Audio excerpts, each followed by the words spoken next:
ভাই আগে মাছ কিনতাম 2 কেজি 4 কেজি, এখন একটা কিনতে গেলেই তো হিমশিম খেয়ে যাই। বাসা থেকে 3-4 হাজার নিয়ে আসি, মানে ব্যাগের অর্ধেকও ভরে না। বাসায় গেলে তো না খাইয়ে থাকা লাগে। মায়ের মন খারাপ থাকে, মেয়ে বলে যে বড় মাছ খাবো, কিন্তু বড় মাছের তো কাছেই যাইতে পারি না। আগে 250 টাকার কেজি, এখন 350 টাকা 400 টাকা। তাহলে কিভাবে খাবো, কিভাবে কি করব বলেন?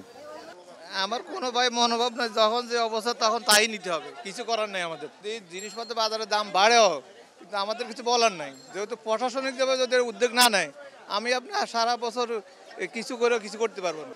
জিরা হয়েছে আমরা 750 টাকা কেজি, আর এলাচি হয়েছে আমরা 3400 টাকা কেজি, সাদা এলাচি। কালোটা হয়েছে 3200, সাদা গোলমরিচ হয়েছে আপনার 1400 টাকা কেজি। লাল ডিম 155, সাদা ডিম 150। ওইটা সঠিক বলতে পারি না, ওরা বলতেছে মাল ফানা, মাল সরবরাহ কম ওই হিসাবে। 60 মহল্লার মেঝে এখানে না, মহল্লার মেঝে হয়তো 60 টাকা বিক্রি করতে পারে, কারণ ওরা তো দেখা গেল কিন্তু আপনি এখান 3 বিক্রি করে ওই হিসাবে। বাজেটে কমবো, এটা তো তাদের মন গড়া কথা, পাবলিকের তো মন খুশির কথা না। পাবলিকে তো কিছুই করতে পারে না, বলতে পারে না। তাহলে সরকার তো বলবি, এই তো গাঢ় জোরে বলে। পাবলিক তো এটার জন্য কিছুই এটার প্রতিদান করতে পারে না, বা তাদের শক্তি নেই। পাবলিকের কাছে কি শক্তি আছে? তাদের কাছে সব শক্তি।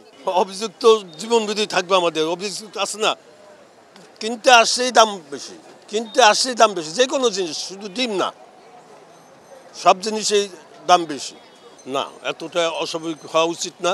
কিন্তু এই দিনে তো এখন তো ডিমের দাম তো কমার দরকার, কিন্তু ডিমের দাম তো অনেক বেশি। করণীয় কি এখন? হয় আমাদের প্রধানমন্ত্রীর কথায় আমাদের কম খাইতে হইব, তাই হয়ে গেল সব কিছু। 55 টাকা ভাই পাল্লা, 270 টাকা। পেঁয়াজ হলো 80 টাকা কেজি পাল্লা, 390 টাকা। আদা 260 টাকা। রসুন ভাই 220 টাকা, 210 টাকা 1 কেজি। সপ্তাহখানিক আগে এগুলোর দাম কিরকম? সপ্তাহখানেক আগে আলুর দাম এই ছিল আপনার 50 টাকা, 60 টাকা, 55 টাকা। রসুনের দামও একই আছে, পেঁয়াজের দামটা একটু বাড়তি।